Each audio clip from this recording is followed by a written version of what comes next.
On va revenir sur la différence entre jouissance et orgasme avec vous, Florent. Bonjour, Florent. Bonjour Brigitte, bonjour Alain.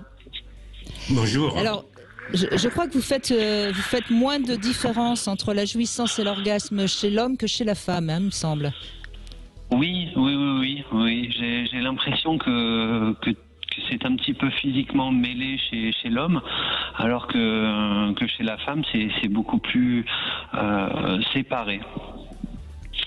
Et que l'on a plus facilement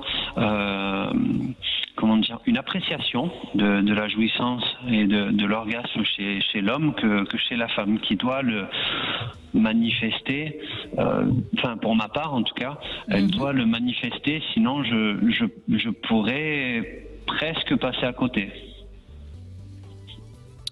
Oui, je crois que c'est assez juste si on reste sur une sexualité un peu basique du masculin et du féminin, mais je pense que l'homme peut réellement avancer dans sa différence entre orgasme et jouissance, mais c'est peut-être plus compliqué, et en revanche c'est peut-être plus compliqué pour la femme pour arriver systématiquement à l'orgasme. Je dirais ça, et qu'est-ce que vous diriez, Alain Héril ? C'est-à-dire que là, je voudrais revenir pour répondre à ça sur des terrains plus neurophysiologiques. C'est-à-dire qu'on sait que l'orgasme masculin, en tout cas la montée orgasmique part du cerveau reptilien chez l'homme, alors que ça part du cerveau limbique chez la femme, c'est-à-dire au cœur du système émotionnel. Donc il y a peut-être quelque chose à comprendre par rapport à ça, et sur le fait que c'est ce que je disais tout à l'heure, c'est-à-dire comment nous en tant qu'hommes on va du reptilien au limbique, c'est-à-dire qu'on va de quelque chose d'un peu archaïque à quelque chose de plus émotionnel, et comment ça se fait en sens inverse chez les femmes. Et peut-être que la difficulté féminine, elle est liée au fait qu'il y a un engagement émotionnel extrêmement fort et que l'orgasme a une tonalité plus émotionnelle chez les femmes que chez les hommes, et qui entraîne une plus grande difficulté à s'y laisser aller et à s'y abandonner. Mais au-delà de ces différences-là, il y a quand même des endroits où nous sommes, hommes comme femmes, dans le même bain émotionnel, bien entendu, et qu'on sait à quel point ce n'est pas simple, ce n'est pas évident d'accepter les émotions qui sont les nôtres et de les traverser, de pouvoir les vivre à peu près harmonieusement. Ça vous parle, Florence, ce que dit Alain, je pense, hein ? Oui, ça évoque en moi beaucoup de choses, et ça me fait penser aussi au fait que moi je suis très troublé lorsque ma partenaire a un orgasme. Chez moi, ça crée vraiment un espèce de tourbillon. Je sais plus vraiment où j'habite, je sais plus vraiment ce que je suis en train de faire. Elle m'emmène un petit peu avec elle. C'est quelque chose qu'on partage un petit peu, et j'ai pas l'impression que ça se. Enfin, c'est très étrange à expliquer la façon dont ça se construit entre le cerveau reptilien et l'autre. Du coup, c'est quelque chose qui se construit aussi émotionnellement. C'est-à-dire que sans émotion, l'orgasme n'est pas possible non plus. Oui, et là vous parlez de son orgasme à elle, c'est-à-dire quand vous lui donnez un orgasme, quelque part vous êtes entraîné, comme si vous-même vous aviez cet orgasme. Il y a une sorte de transfert, c'est ça que vous êtes en train de dire ? Oui, c'est ça. Mais ça ne donne pas lieu à un orgasme physique. C'est vrai que c'est assez étrange. C'est ça. Je quitte un petit peu la réalité physique, en ayant une certaine. Ça revient peut-être. Florent, j'essaye de vous aider, hein. Alain tout à l'heure parlait d'âme à âme. Est-ce qu'on pourrait dire ça, que quelque part c'est un peu votre âme qui suit la sienne ? Peut-être.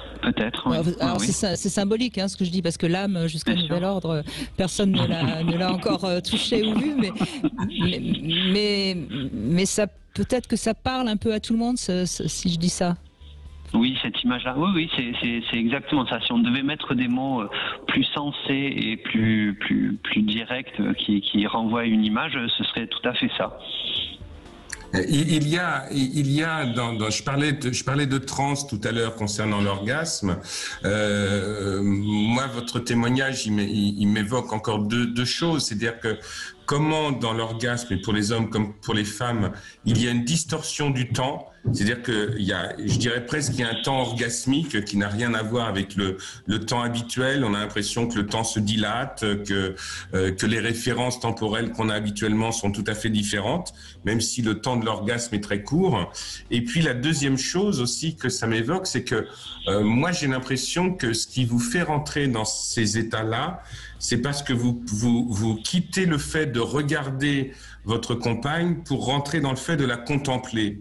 Et que la contemplation, c'est quelque chose de différent, parce que dans la contemplation, il y a un regard ému qui se pose sur l'autre, et c'est peut-être ça qui fait que vous avez l'impression de partir avec elle, et donc de rentrer dans une dimension quasiment poétique du lien orgasmique avec l'autre. Mais c'est très beau. Oui, c'est un peu le sentiment que j'ai. Après, je ne sais pas si je la contemple vraiment, ou si je ne sais pas si c'est dans la construction ou du coup c'est une recherche en soi de donner à l'autre l'orgasme. Est-ce que c'est un petit côté narcissique d'avoir réussi? Est-ce que je me dis ça y est, je suis aussi dans une réussite quelque part, puisque elle a je crois pas. orgasme. Non, je crois pas qu'il faut y mettre le mot narcissisme ou le côté je suis fier de, parce que sinon il y aurait pas cette sorte de la contemplation dont parle Alain Héril. C'est quand même quelque chose où on abandonne l'idée de puissance, l'idée de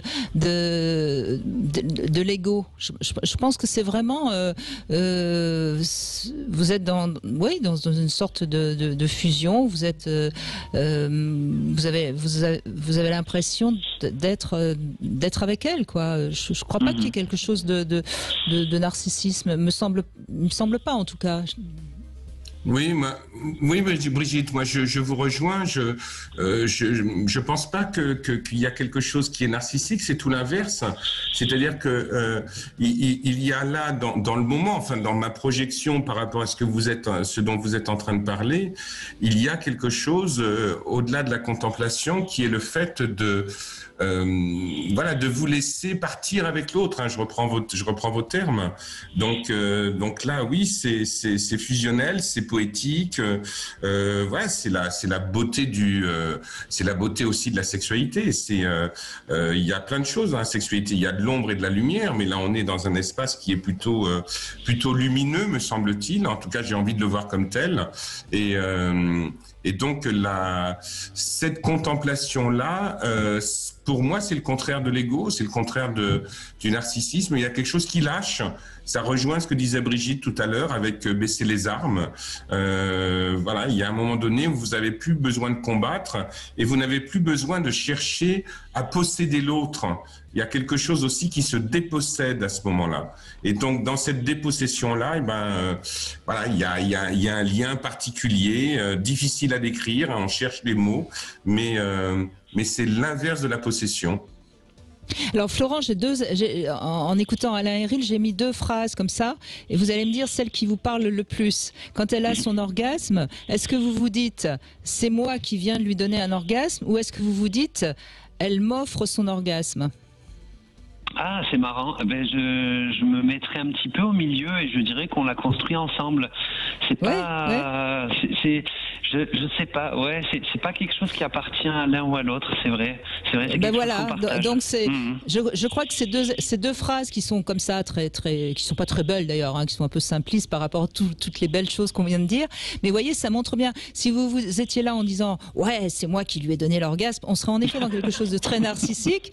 Si vous étiez juste dans elle m'offre son orgasme, vous seriez un petit peu dans une sorte d'amour courtois. Donc vous êtes, comme vous l'avez dit, dans l'entre-deux, et donc en effet dans une relation d'âme à âme où il y a une interaction qui devrait être tout le temps là d'ailleurs. Hein. On devrait à la fois donner son orgasme à l'autre et être heureux que l'autre en ait un. Enfin, ça devrait être ça tout le temps. C'est pas tout le temps ça parce que si on n'est pas amoureux, si c'est un coup d'un soir, on a aussi le droit d'être très égoïste et très dans le pouvoir. Hein. Moi, je crois que la sexualité, il faut pas. Là, on vole très très haut aujourd'hui, Alain Héril, mais il faut pas non plus que ça soit uniquement ça la sexualité. On peut aussi juste. Bien sûr. C'est important de le dire, Brigitte. C'est important de le dire parce que là, effectivement, voilà, on est dans quelque chose d'un peu lyrique, même à certains moments, mais c'est les auditeurs aussi qui nous emmènent dans ces espaces-là.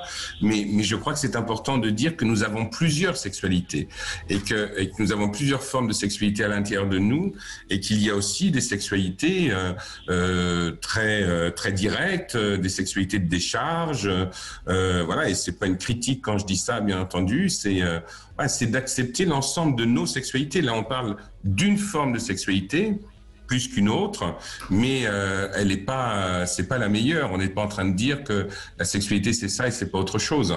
Voilà, faut accepter la diversité de notre désir et la diversité de notre rapport à la sexualité. Et en plus, tout ça, ça change avec le temps, bien entendu. Je sais personnellement qu'à l'âge que j'ai, il y a 20 ans, j'aurais pas prononcé les mots que je prononce maintenant. Donc voilà, les choses, elles bougent, elles changent, elles se modifient. Bien sûr. Merci en tout cas, Florent, de votre témoignage qui nous a emmenés loin. Hein. On est monté haut là. Hein.